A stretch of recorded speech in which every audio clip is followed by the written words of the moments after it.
The air in the kitchen was thick with the acrid tang of burnt coffee, the pot left simmering too long on the stove. Daniel's fingers tightened around the chipped mug, its warmth a faint anchor against the cold dread pooling in his chest. Across the table, Sarah's eyes flicked to her phone, her thumb scrolling with a practiced indifference that made his stomach churn. It was the third time in 10 minutes she'd checked it, her lips twitching into a half-smile that didn't reach her eyes. "You're quiet tonight," she said, her voice light, almost mocking, as if daring him to name the weight pressing between them. Daniel's gaze lingered on her, searching for the woman he'd married 6 years ago. The one who'd laughed too loudly at his terrible puns, who'd clung to him during late-night storms. Now her auburn hair was pulled into a careless bun, strands escaping like secrets she couldn't bother to keep. He wanted to ask about the late nights at the office, the new perfume that clung to her coat, the way her laughter had grown sharp, like glass. Instead he said, "Just tired. Long day." His voice was steady but his mind screamed, "Who is it, Sarah? Who's worth this?" The suspicion had crept in slowly, like damp rot spreading through the foundation of their home. It started with small things. A missed call she dismissed too quickly, a receipt for a restaurant he'd never been to, tucked in her purse. Daniel had rationalized it all. "She's stressed. Work's been brutal. I'm overthinking." But last week, when he'd reached for her phone to check the time and she'd snatched it away, her eyes wide with something like fear, the doubt had hardened into a blade. He hadn't confronted her. Not yet. He was afraid of what she'd say, afraid of the truth he already felt in his bones. Sarah stood, her chair scraping against the hardwood floor, the sound jarring in the quiet. "I'm meeting Claire for drinks," she announced, grabbing her jacket. Her tone was casual, but her movements were too quick, too deliberate. Daniel's pulse quickened. Claire, her coworker, had always been her alibi, but he'd called Claire's office 2 days ago. She'd been out of town all week. The lie sat heavy in his throat, but he swallowed it, nodding. "Have fun," he said, the words tasting like ash. As the door clicked shut behind her, Daniel's eyes fell on her laptop, left open on the counter. His heart thudded, a traitor's rhythm. He'd never been the type to snoop. Trust had been their cornerstone, or so he'd thought. But the laptop glowed softly, its screen a siren's call. His fingers hovered over the trackpad, guilt warring with need. Just one look, he told himself. Just to be sure. He opened her email, the cursor trembling as he scrolled through mundane work messages. Then he saw it, a thread buried in her trash folder, from an address he didn't recognize. m.connor87@gmail.com. The subject line was blank. Each email was a punch to the gut. "Missed you last night," one read. "Can't stop thinking about you," said another.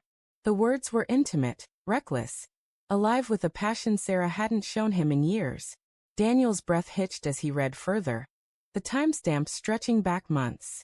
How long? He thought, his vision blurring. How long has she been living this other life? The final email, sent just yesterday, was a single line. "Tomorrow, usual place. Don't be late." His hands shook as he closed the laptop, the room spinning. The kitchen, once their sanctuary, felt like a stage set for someone else's life. He didn't sleep that night. The bed was too large, too empty, the sheets cold where Sarah should have been. His mind churned, replaying every moment he'd dismissed, her late nights, her distracted smiles, the way she'd flinched when he'd touched her last week. He wanted to scream, to shatter something, but instead he sat in the dark, his thoughts a tangle of rage and grief. Why wasn't I enough?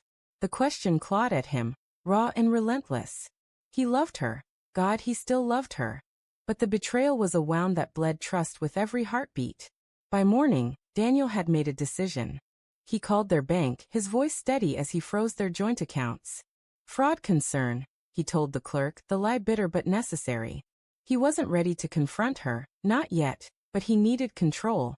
Something to anchor him as the world crumbled. When Sarah returned that afternoon, her eyes were bright, her cheeks flushed with a glow that wasn't for him. "You look tired," she said. Her tone clipped as she dropped her bag. "Everything okay?" Daniel's jaw tightened. He wanted to hurl the emails in her face, to demand answers, but the words caught in his throat. Instead he said, "Your card got declined at the bar last night, didn't it?" Her face froze. a flicker of panic crossing her eyes before she masked it with a laugh. Claire covered me, she said too quickly. Glitch at the bank, probably. The lie was flimsy, and Daniel's heart sank further. She wasn't even trying to hide it anymore. That evening, he followed her. It felt like betrayal, mirroring her deceit, but he needed to see it, to make it real. She drove to a dimly lit cafe on the edge of town, one they'd never visited together. Through the window, he saw her slide into a booth across from a man, tall, broad-shouldered, his smile too familiar. Daniel's chest burned as he watched them lean close, her hand brushing his. The man laughed, and Sarah's face lit up in a way Daniel hadn't seen in years. He gripped the steering wheel, his knuckles white, torn between storming in and driving away. He chose neither. Instead, he went home, called a lawyer, and started the paperwork. The divorce forms felt like a death sentence, each signature a cut deeper than the last. When Sarah came home, he was waiting in the living room, the papers on the coffee table. Her eyes widened, then narrowed. "What's this?" she demanded, her voice sharp. "You tell me," Daniel said, his voice low, trembling with rage and pain. He slid her laptop toward her, the email thread open. Sarah's face drained of color, her lips parting, but no words came. For a moment, silence hung between them, heavy with the weight of their shattered life. Then she laughed, a brittle, bitter sound. "I was desperate when I married you," she said, her eyes cold. "You were safe, Daniel. But I needed more." The words were a blade, slicing through the last threads of his hope. He wanted to scream, to beg, to ask why she hadn't fought for them, but pride held him silent. "You'll have nothing," he said instead, his voice steady now. "The accounts are frozen. The lawyer's waiting." Sarah's eyes flashed with anger, then something like fear, but she said nothing, only turned and walked out. Days later, Daniel found a note tucked in her dresser, written in her looping scrawl. "I'm sorry. I didn't know how to stop. It was too late." The house was empty, the divorce final. But as he stood in the quiet, the note crumpled in his fist, he realized the betrayal wasn't just hers. He'd betrayed himself, clinging to a love that had died long before he'd admitted it. The truth was a wound, but it was also a release, a twisted, painful freedom.